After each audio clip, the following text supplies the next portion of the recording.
We already knew that the next update 2.1.1 release somewhere in the middle of January, so 2026 is going to start off with a bang. It's going to be quite a big patch, quite a big update, but seems like it is going to be bigger than I anticipated, at least because on the top of new tier 11s and 6 tier 11 vehicles, already existing tier 11 tanks getting some big buffs over here, we have many more things which I personally at least had no idea about them introducing with this update. We have US autocannons, so new tier 11 plus the entire branch tier 8, 9 and 10 vehicle as well. New tier 11s, 11 rebalance, sound physics, Onslaught with a new reward vehicle over there plus 2 new bond equipment units. Then frontline UI improvements, achievements and all those things, guys. So today I am going to give you an overview what this update has to offer or what it is going to offer. For example, the new autocannon medium tanks, what you can see on the background already, and I have to say they absolutely nailed the sound. I really like the sound of the gun. Well, maybe it is just me personally. Let me know what you think about the sound of the guns on the background over here, but stay tuned, guys. You know, smash the subscribe button or hit that, just click it maybe even gently. So you are going to see me covering the new line over here with the autocannons. You are going to see me covering all the buffed tanks as well, and whatever needs covering, you have it over here. So just stay tuned. Make sure you are going to stay tuned. So where to start, guys? Well, you know, you saw the gameplay action on the background with the RS-90, which is the tier 10 new autocannon medium tank, but we also are going to have RS-75 in tier 8, RS-85 in tier 9, RS-90. This is the tier 10. And RS-90C, and this tech tree actually is already in the game as well. Where are they? Yes, so with T20, guys, according to the Dezrng values at least, you need 100,000 experience. So 100,000 experience, and also blueprints did work. So if you have those blueprints, you can use them, but blueprints do not work on this. We can research this tier 11 over here, but we're not able to play like with all the other tier 11s, all the other new tier 11s. So this is how the RS-75 looks like, the tier 8 autocannon. So those are the first guns in the game, guys, that do not have reload time, but they have the thermal overheat control autocannon system. What you saw in the background as well, like if you fire too much, your gun is gonna overheat, and you have this set reload time, what you have to, or waiting time, cooldown time, what you have to wait. But if you stop before that, it starts cooling down, and you can take another shot, for example, if you can. So this is the RS-75, then RS-85 in tier 9 looks like this, a little bit more beefy looking tank for sure, with 85mm cannon over here. Average damage is 80, 267 damage per second over here. Penetration values are pretty low, 190, 208 for balancing reasons. I would say, like, yes, this is very low penetration for a tier 9 as well, but honestly, I would start carefully with those type of tanks. It's better to buff them than to make them absolutely broken at first and then wait for the nerf for the next 6 months or something like that. Or how you feel about that, guys? Please tell me over here. So average damage per minute, 2184. So DPM seems to be pretty damn low as well. But, you know, they have the bursty type of gun system over here. So usually those type of guns have lower DPM. Like, I can see they are starting off carefully, right? And this is the tank, what you saw at the start of the video as well. RS-90 tier 10 with 383 damage per second, 200 pen, 220 with premium rounds. Ammunition is 16 over here. Belt loading, this is 16 seconds. Yes, without any equipment and whatsoever.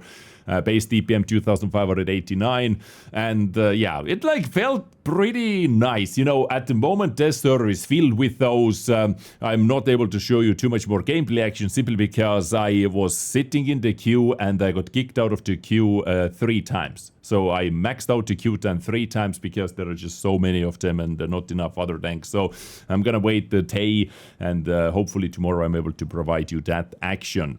And tier 11 over here, keep in mind characteristics might not be final. This may receive some buffs, some nerfs, I guess depends on the tester results on the tier 10 vehicle, for example.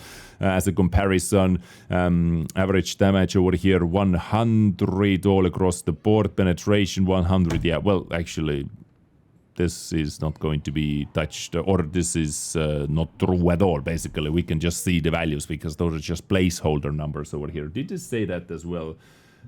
In the article, let's see. The vehicles of the will be available for testing except the RS-90C, which can only be seen in the tech tree and with non-final stats. Okay, yeah, they say that over here. So there you go. No stats to look at about RS-90C, the tier 11 auto cannon. But RS-90, yeah, stay tuned for gameplay action, more gameplay action with this when the test server has cooled down a little bit more. Now, next up, let's talk about the vehicles that are getting buffed. And I have all the vehicles over here selected in the playlist, test playlist over here, which I want to play with anyway. So stay tuned for that, as I said, RS-90 and all 6 vehicles which are getting buffed. And now let's actually take a look at the buffed vehicles, what they're going to do.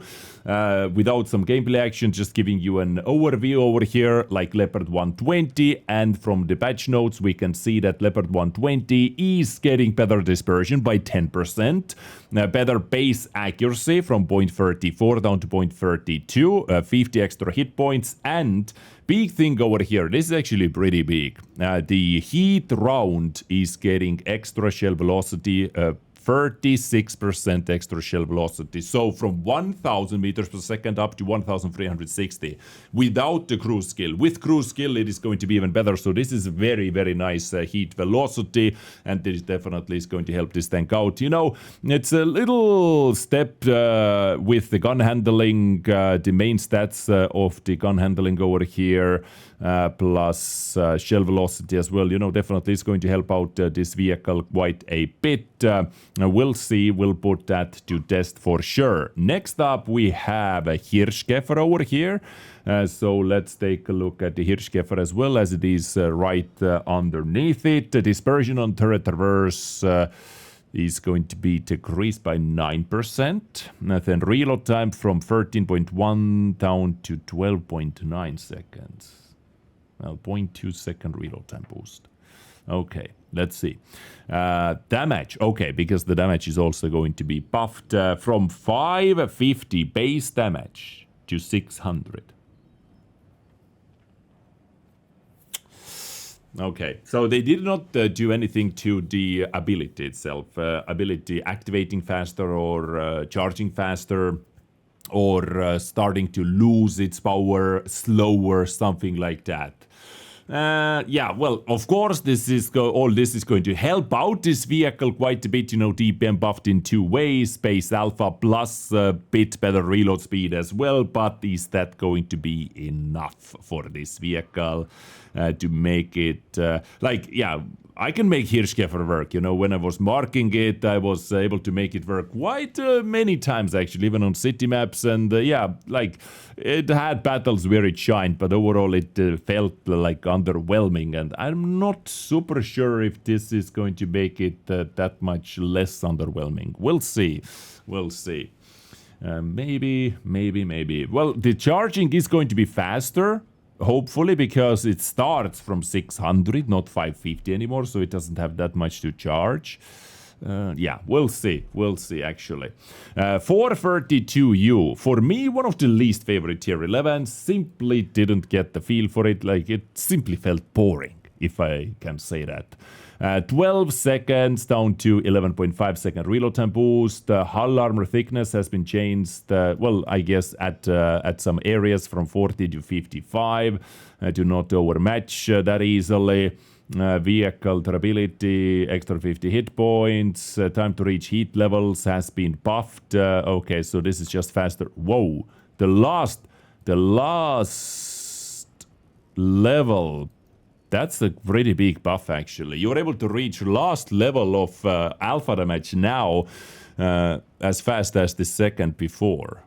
Okay, that's actually a pretty big buff. Time before charge overheating has been changed from 3 seconds to 6 seconds. That's also a big buff, and also the overheating duration. If you hit the overheat, it is not 6 seconds now, but 4 seconds, right? Time before charge overheating has been changed. Yeah. Okay, so I do understand it correctly, right, guys?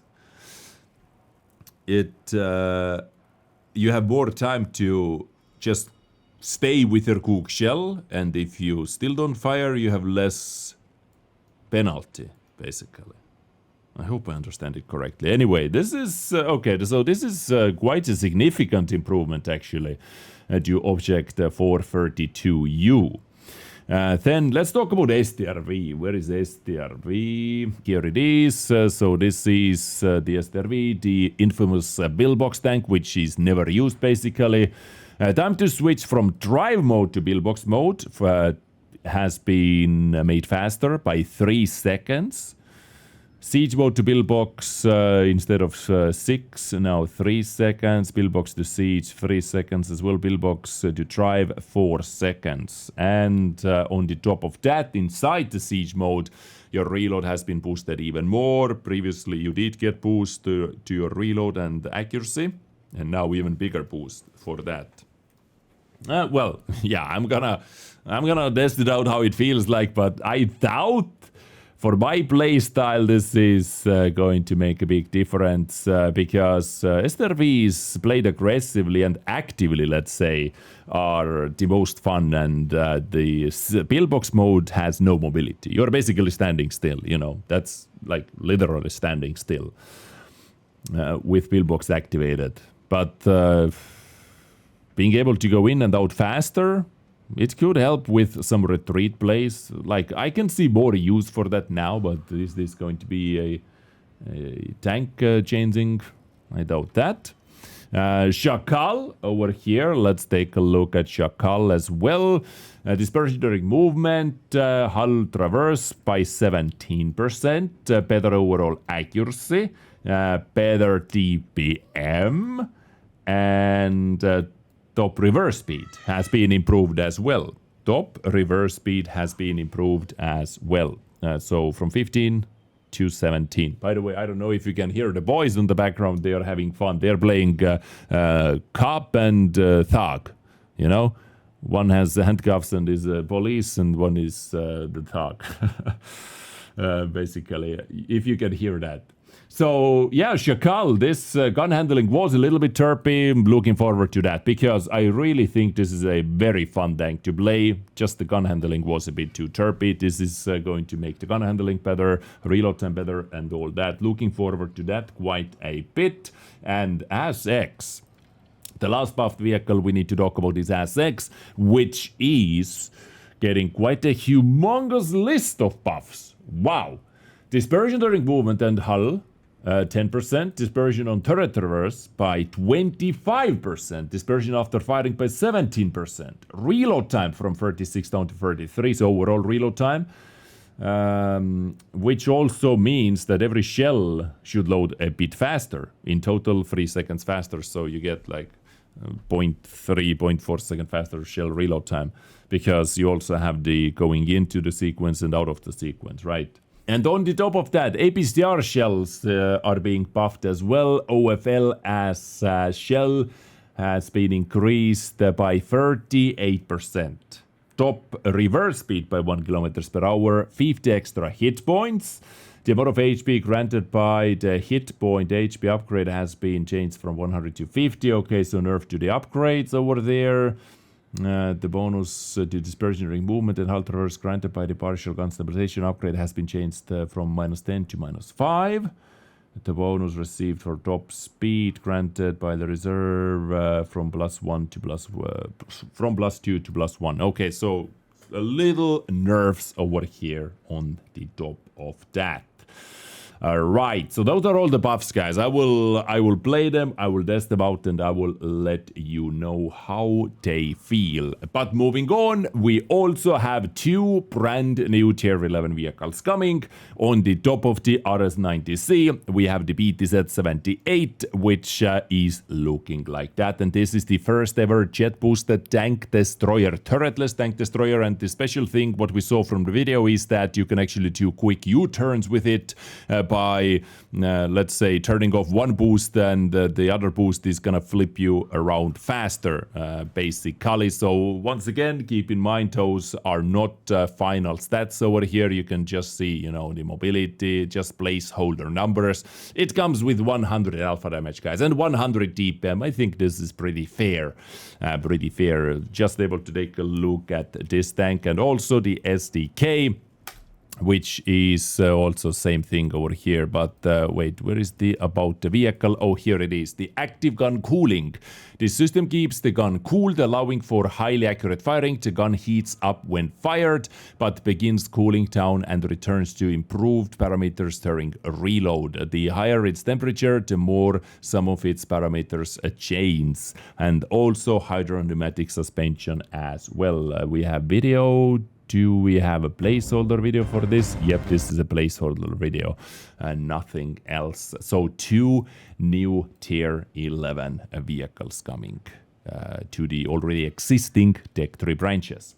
And now let's move on once again. We talked about this. Let me just make sure I have covered all of this over here. Yes, I have. Ensuring every vehicle reaches its projected battlefield performance and fulfill its intended gameplay niche. So this is what their goal is. Yeah, you know, baby steps. It's actually better to take baby steps. Now, Onslaught, guys. The season of the Crimson Dragon will arrive with several modifications and changes. Interface improvements, then changes in vehicle eligibility. 114 SP2 can now be played in Onslaught, and the new RS-90 is restricted. Keep that in mind. Map roster change. Erlenberg is in, Klondike is out. A little switcheroos over here. And also new Onslaught shop offers. This is what we were talking about. The LTC2, a brand new tier 9 light tank. And the 2 new pieces of improved equipment. Telescopic observation system and tactical concealment net. And let's take a look at that. We have Onslaught over here. Let's go to the Onslaught store. Onslaught store should be over here, right? Yes. So we have, where is it? This is the LTC. LTC2, guys, the light tank with autocannon, if I'm not mistaken. Let's see. Yes, not autocannon, but autoloader. 10 shell magazine right now, at least. Keep in mind, it may change. 38-second reload time, 2-second reload time between shots. Like, this seems to be very fun. Like, a very, very fun light tank to play with, once again, with kind of a niche gun. So 2000 clip damage potential, but it takes you a long time to empty it, right? In total, I mean, because 10 shells. So this seems actually something very, very fun and maybe worth going after. And also, where is it? Oh, here they are. Tactical concealment net and also telescopic observation system are the 2 new Bond equipment units. Plus 27.5% to your view range. And 7.5 to 17.5 vehicle camo over here, right? To concealment of a stationary vehicle, 1.5 seconds after it stops. Effectiveness depends on vehicle type. Wait, what is the base one? Wait a second, what the hell is the base one? Standard, plus 10%, okay, and 12%. In the correct slot, and this is 25% and 27.5%. So basically your bond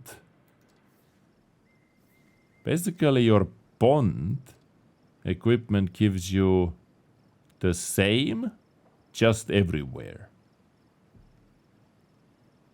Yeah. Just no extra bonuses, you know? No extra bonuses, right? Stationary vehicle after it stops, 1.5 seconds. Is it faster? Like, I haven't used camo net. I haven't used the Pinos forever and ever. Ah, faster activation time as well. Yeah, I can see that. Okay, so this is 3-second activation after it stops, and the Bond one is the same as the standard Pino can get percentage-wise, but just half the activation time. Okay, this could be useful. This actually could be useful, and same about the camo net over here. But the camo net had higher values here. So those are the equipment units coming in. We have sound physics simulation expands to Onslaught. Arcade cabinet snowballs and Ice Age is coming back. Frontline 30 versus 30. We have UI improvements. The post-battle statistics screen now features the mission progress tab. Yes, thank you. Once again, it should have been over here with update 2.0 on September 3rd. Here you can see what the latest battle has contributed to your progress in personal, daily, and special missions. And I actually do like it that it has a separate tab. Like, props for that. You know, previously we had the mission, it showed the missions, but it was a little section in the bottom left corner of the result screen before update 2.0, right? But to have its own tab, I like it because many times I don't care about it, so I don't see it. But if I care about it, I click the tab and I have all the information, right? I do like that. But as I said, it should have been over here before. Better late than never, I guess. Outstanding collector achievement. So this is the gift, basically, the one-time gift edit. Then this now is going to be the permanent thing. And yeah, those are so far all the things. There are actually a lot of buffs and vehicle rebalance outside the tier 11s as well. As you can see, ISU has been buffed, aiming time, and also the accuracy. IS2M, D3485, M over here. We have the Burian KB52. We have a lot of vehicles added for Super Dests as well. Lorraine, Albi, Leox, Terrifiant, Kame SDK 2. This is the Japanese tank, right? We have the Czech vehicle. So there is a lot of other buffs and improvements as well. I guess we're gonna make a video about those upcoming vehicles in the future if you are interested about that. We have a lot of content to make. I have a lot of content to show you from this quite a big patch, guys. Coming mid-January 2026. What do you think about that? How did it look, or how does it look like to you? This was the overview of the patch. Hopefully it was informative. Let me know if it was. Maybe it wasn't. And I catch you next time with something else. Stay awesome, take care, and bye.